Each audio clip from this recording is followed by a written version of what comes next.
Monkey and Heat on the parallel bars. Yeah! Joan Rivers made Johnny Carson a fortune. She saved his show when ratings dropped. She was his permanent guest host. Then in 1986, she told one joke that changed everything. Carson's face went cold. Within days, she was banned from The Tonight Show forever. For 28 years, her name was never mentioned again. The ban outlasted Carson himself. What she said that night wasn't even about him, but it cost her everything. Hollywood's biggest feud started with 10 seconds of comedy. Joan Rivers was born Joan Alexandra Malinsky on June 8, 1933, in Brooklyn, New York. Her parents, Beatrice and Meyer Malinsky, were Russian Jewish immigrants trying to build a better life. Meyer was a respected doctor, but what truly set him apart was his quick wit. That sharp humor filled their home, and Joan absorbed it from an early age. In the tough world of 1930s Brooklyn, laughter became their family's way of coping. For Joan, humor wasn't just entertainment. It became a shield, a weapon, and, eventually, her greatest gift. As a child, Joan struggled with her weight. In a world where thinness was praised, she felt out of place. But instead of hiding from that pain, she used it. She stood on stage and joked about dieting disasters and feeling like an outsider. Audiences laughed, but more than that, they saw a woman brave enough to say what they felt inside. In the 1960s, when women in comedy were rare, Joan's honesty broke barriers. She showed that it was okay to laugh at our flaws, and in doing so, she opened doors for future generations. Joan's education was impressive. She graduated from Barnard College in 1954 with a degree in English literature and anthropology. But she also carried a secret. She often claimed she graduated summa cum laude and was part of Phi Beta Kappa. These claims weren't true. Still, they reflected something deeper: the pressure to be taken seriously in a world that didn't always respect women, especially in entertainment. Joan wanted to prove herself, even if it meant bending the truth. Changing her name from Joan Malinsky to Joan Rivers wasn't just about sounding better. It was about survival. Her agent, Tony Rivers, suggested it, and Joan knew it was the right move. A name like Rivers was easier to remember, easier to book, and less likely to face bias. With that name, she stepped onto stages in New York's nightclubs and made people listen. Joan Rivers wasn't just another comic. She was bold, fearless, and unforgettable. But success didn't come fast. Joan spent 7 long years performing in small, smoky clubs in Greenwich Village. From the mid-1950s to the early 1960s, she faced rejection after rejection. Many nights, she was booed off stage. Club owners didn't believe a woman could succeed in stand-up. She earned little or nothing, but she kept going. Those tough years sharpened her humor and toughened her spirit. When she finally broke through, she didn't just make it for herself. She proved that women could thrive in comedy's toughest rooms. Her big break came thanks to an unexpected ally. In 1965, after 7 failed auditions, Joan finally got her chance on The Tonight Show. Bill Cosby had seen her perform and pushed the producers to give her a shot. "She can't be worse than the guy you had last night," he joked. On February 17th, Joan appeared during the final 10 minutes of the show, the slot no one wanted. But she turned it into gold. Johnny Carson declared, "You're going to be a star." Overnight, everything changed. Offers poured in, and Joan made 9 more appearances on the show that same year. Joan's bond with The Tonight Show grew stronger. In 1983, she made history as the first woman to become a permanent guest host. For decades, late-night TV had been a man's world, but Joan stepped in, commanded the stage, and proved she belonged. She inspired women everywhere to aim higher. Yet Joan always suspected NBC gave her that role because they saw her as safe, no threat to Carson. That miscalculation worked in Joan's favor. Across 2 decades, Joan appeared on The Tonight Show nearly 100 times. She made people laugh at celebrities, politics, and herself. Her voice became part of American culture, and her fearless style paved the way for others. Joan Rivers' first marriage was like a dream that turned into a nightmare in record time. In 1957, she married James Sanger, heir to the Bond clothing store's fortune. On paper, it looked perfect. But the truth came out fast and hit hard. Sanger had hidden a crucial fact. He didn't want children. Joan had always dreamed of being a mother, so this secret felt like a deep betrayal. The marriage barely lasted 6 months. By 1958, it was annulled. Joan later joked that it lasted 6 months longer than it should have. That short marriage didn't break her spirit. It pushed her to start over. She went home, took a hard look at her life, and decided to chase something new. That decision launched her into acting and comedy, changing her life forever. In 1965, Joan married Edgar Rosenberg. To the public, they seemed like the perfect creative team. But behind closed doors, Joan was honest about things most people would have kept quiet. In a 2012 interview with Howard Stern, she admitted she had affairs during the marriage.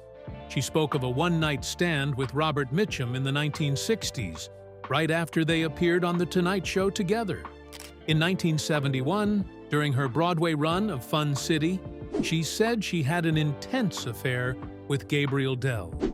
It was so serious that she left Edgar for a few weeks. She even joked, though no one knew how true it was, about flings with Johnny Carson and John F. Kennedy. People were shocked. Her openness shattered the image of the loyal wife and showed just how complicated her private world was. And Joan, always the comic, even turned her affairs into part of her act. But Joan's reinvention started long before the fame. At just 8 years old, she created an alter ego. She called herself J. Sandra Meredith. This wasn't just a game. Growing up as Joan Malinsky in Brooklyn, she felt second best to her older sister. Her mother's harsh words about her looks cut deep. J. Sandra Meredith was Joan's way of escaping. This new version of herself was everything she wanted to be: beautiful, confident, and talented. That early creation showed how Joan would spend her life reshaping her image, whether through comedy, surgery, or ambition. The need to be accepted, to be loved, drove her all the way to the top. That same need sometimes led Joan to stretch the truth. She often claimed she graduated summa cum laude from Barnard College and was part of Phi Beta Kappa. Neither was true. She graduated, yes, but without honors, and she was never in Phi Beta Kappa. She also told a wild story about sharing a kiss with Barbra Streisand in the play Driftwood. But biographers pointed out they weren't even on stage at the same time. Joan's fabrications weren't harmless. They were part of her plan to build a bigger, bolder image in a world where appearances meant everything. From childhood, Joan struggled with her weight. Her mother's cruel comparisons haunted her. As she became famous, the pressure to look perfect only grew. Joan turned to plastic surgery again and again. By her own count, she had work done on her nose, breasts, stomach, lips, eyes, and arms. Botox became routine. After Edgar's suicide in 1987, Joan's struggle deepened. She developed bulimia, a secret she hid for years. In her book, she wrote with dark humor about making herself sick, trying to cope through laughter. But behind the jokes was real pain. Her battle with body image never truly ended. In 1986, Fox came calling with an offer that seemed too good to be true. They wanted Joan to host her own late-night show. The deal was worth $15 million over 5 years, over $40 million in today's money. It was historic. No woman had ever been given that chance, and Fox promised to hire Edgar as the producer. Joan couldn't resist, but there was a catch. Edgar urged her not to tell Johnny Carson about the deal. He feared Carson would cut her off before the Fox show even aired. Joan listened, hoping to protect her future. But the plan backfired. Carson felt betrayed when he heard the news from the press. He never spoke to her again. The friendship was over, and Joan was banned from The Tonight Show for nearly 30 years. The deal with Fox had been handled in secret. Joan was terrified. She didn't trust Fox fully, and she didn't want to anger Carson before the deal was final. NBC had already snubbed her for Carson's job, so she felt trapped. When she finally tried to reach Carson, he wouldn't take her call. By the time the news broke, it was too late. The damage was done. Carson's anger wasn't just about the business move. Joan believed it ran deeper. She thought Carson felt he owned her because he had discovered her. He couldn't accept that she dared to leave him, especially as a woman. While male comics who left got his blessing, Joan got shut out. The feud became legendary. The A-list guests she counted as friends vanished. The phones stopped ringing. The red carpets were rolled up and pulled away. Everyone knew why. Carson ruled late-night TV like a king, and he made it clear anyone who dared appear on Rivers' show would never be welcome on The Tonight Show again. This wasn't just a threat. It was a command, and Hollywood obeyed. Rivers watched in shock as people she trusted turned their backs out of loyalty or fear. Her show launched with fanfare, but the empty chairs where celebrities should have been made the sabotage painfully obvious. The damage didn't stop there. Some Fox affiliates refused to air her show at all.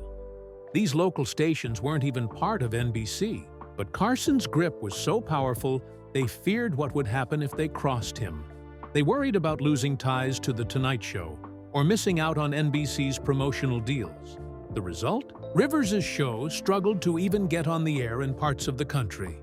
The gaps in coverage crushed her ratings before she even had a chance. Behind the scenes, Fox started turning on her, too. Just 7 months into that massive contract, they demanded that she fire her husband, Edgar Rosenberg, who was the show's producer. They blamed him for the show's problems, but Rivers refused. Edgar wasn't just her producer. He was her husband, her partner. She wouldn't betray him. The network didn't care. In May 1987, they fired both of them, and the blow that followed was even crueler. 3 months after losing the show, Edgar died by suicide. Rivers was shattered. The job she had fought for had destroyed both her career and her personal life. Her words said it best. "My career was in the toilet. I'd lost my Vegas contracts. Carson and NBC had put out such bad publicity about me. I was a pariah. No one would book her. No one would return her calls. Her name was scrubbed from The Tonight Show. Her albums were pulled. Her image was erased." Even after Carson retired in 1992, the ban lived on. For 22 more years, she wasn't allowed near the show that had once made her a star. Only in 2014 did Jimmy Fallon invite her back, ending decades of silence. On August 14, 1987, Joan Rivers' world fell apart. Her husband of 22 years, Edgar Rosenberg, was found dead in a Philadelphia hotel room. He was 62.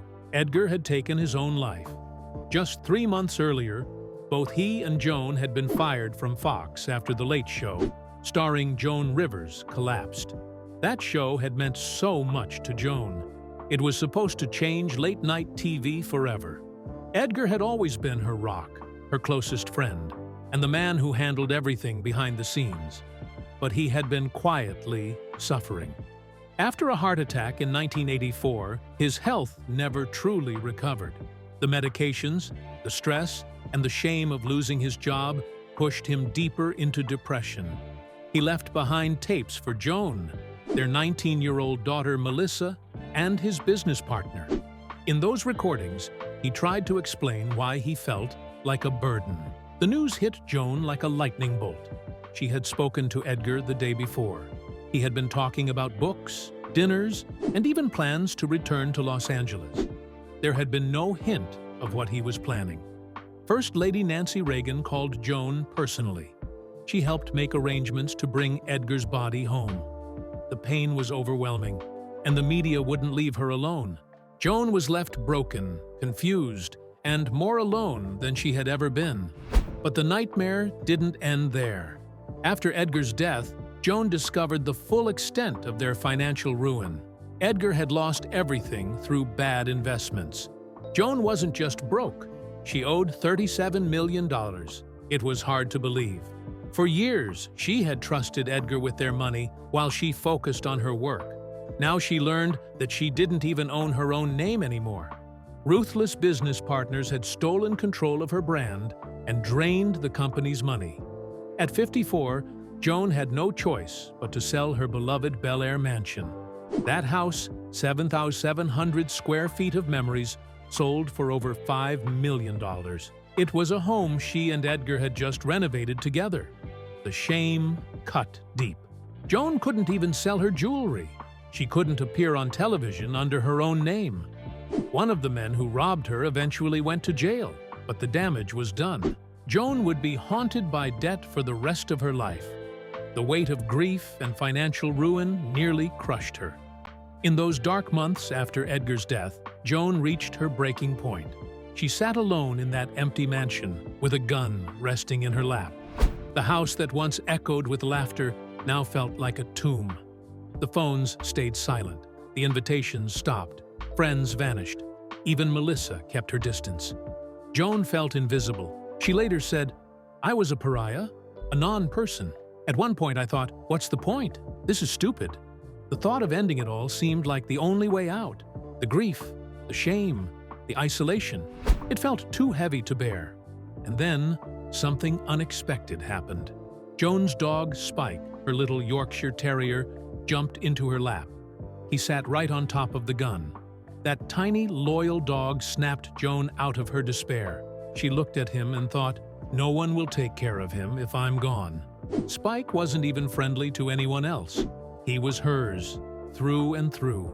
That moment, as small as it seemed, saved her life. Joan put the gun down. From that day on, she spoke openly about her darkest moment. She told people that even in the worst times, you have to hold on. Sometimes the smallest reasons, like a pet who needs you, can keep you alive. Her story gave hope to others who felt lost. But the pain in Joan's life didn't stop with Edgar's death or the money troubles. The loss also tore apart her bond with Melissa. At 19, Melissa was drowning in grief and anger. She blamed Joan for what had happened to her father. The two didn't speak for nearly a year. Both were too broken to help each other. Joan knew it. She later said, "Melissa blamed me, but she wasn't going to say it at the casket."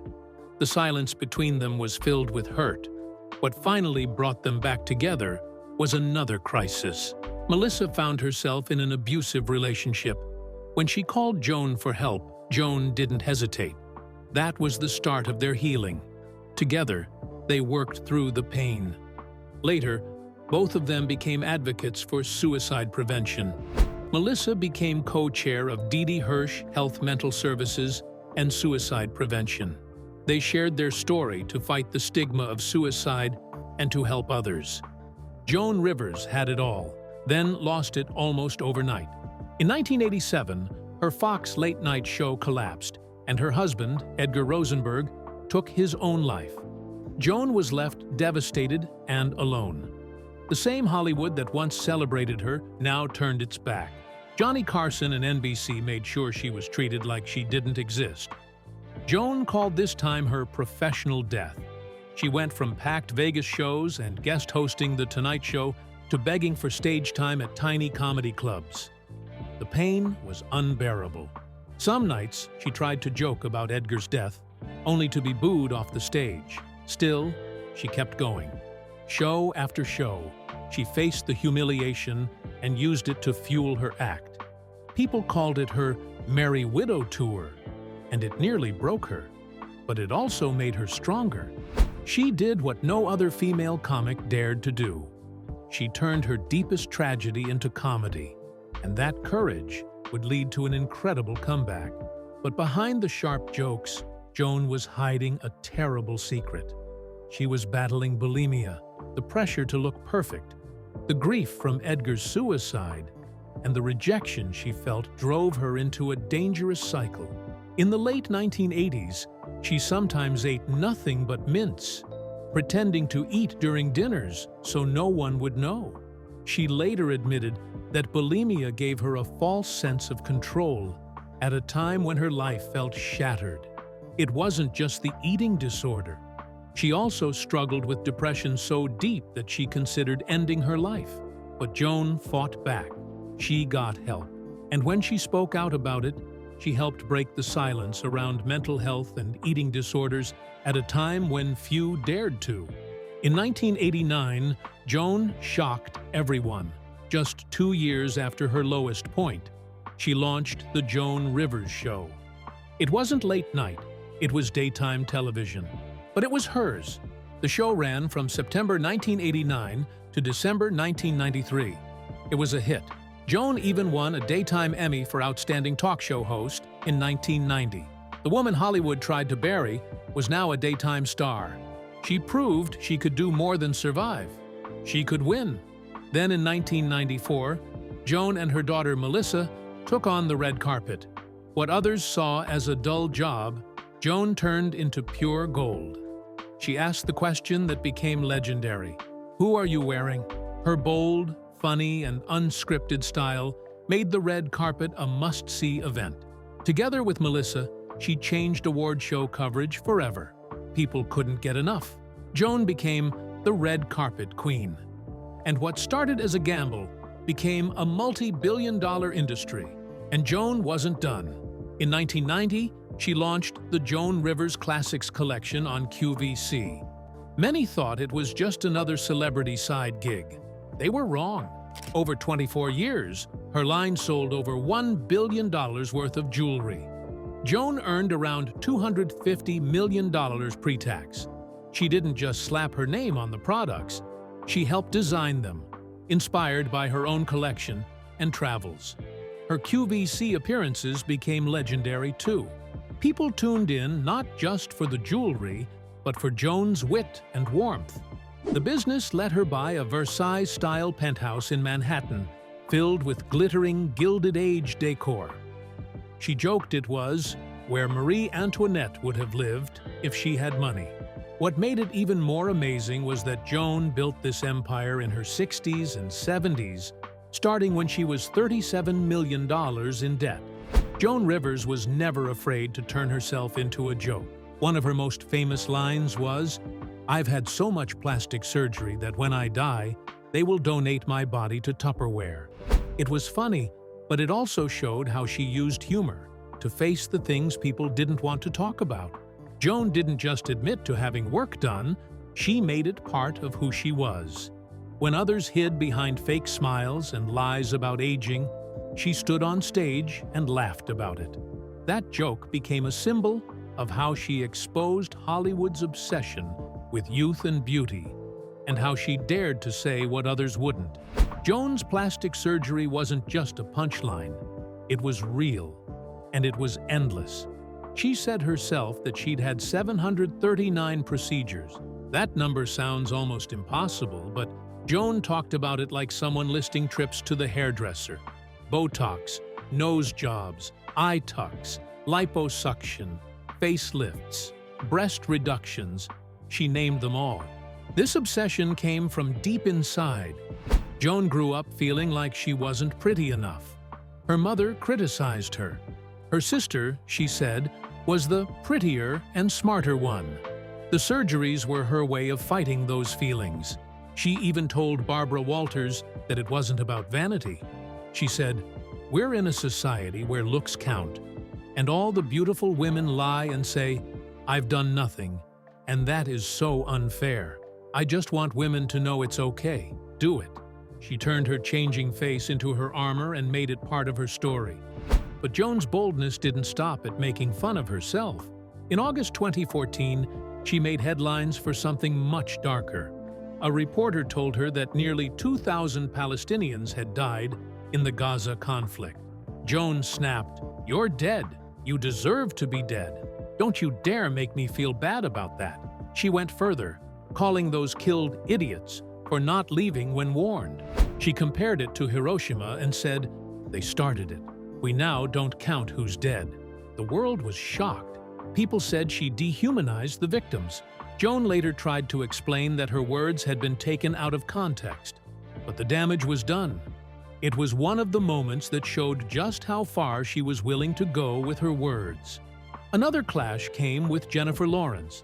In 2013, Jennifer spoke out against Joan's show Fashion Police, saying it taught people to judge others for the wrong reasons. Joan didn't take it lightly. She shot back that Jennifer should grow up and calm down. She mocked Jennifer's movie posters, saying, "She doesn't have a nose. She has 2 holes." Joan even made fun of Jennifer's fall at the Oscars, tweeting that she tripped over her own arrogance. It wasn't just about 2 stars arguing. It was a fight between old Hollywood's brutal humor and a new idea of kindness and body positivity. Joan's views on feminism weren't what people expected either. She broke barriers for women in comedy, but she didn't want to be called a feminist. Her daughter Melissa said Joan loved chivalry. Joan wanted doors opened for her. On stage, she would shout about how women had no control, how the world kept them down. But off stage, she often tore down other women with harsh jokes. She fought for women's place in comedy, but at the same time, made fun of their looks. That mix of strength and cruelty made her a hero to some and a problem to others. Joan's life ended in a way no one saw coming. On August 28, 2014, she went in for a simple throat procedure at a clinic in Manhattan. She was supposed to be in and out within hours, but things went horribly wrong. Her vocal cords went into spasm. She couldn't breathe. A doctor who wasn't even supposed to be doing surgery at that clinic tried to do a biopsy without permission. The staff didn't give her enough oxygen. They gave her propofol, the same drug that killed Michael Jackson. They didn't resuscitate her in time. Someone even took pictures of her while she was under. Joan was moved to a hospital and put on life support. But after an hour without air, her brain was too damaged. She died on September 4, 2014. She was 81.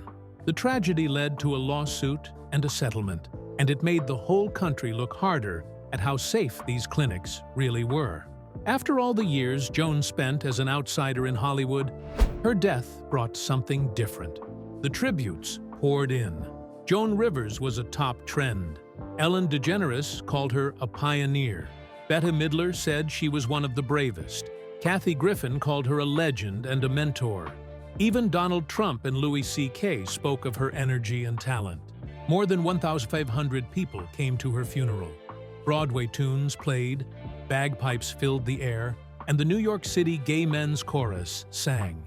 It was loud, bold, and full of showbiz, just like Joan would have wanted.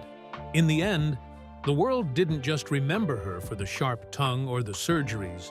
They remembered her as someone who, love her or hate her, had changed the game.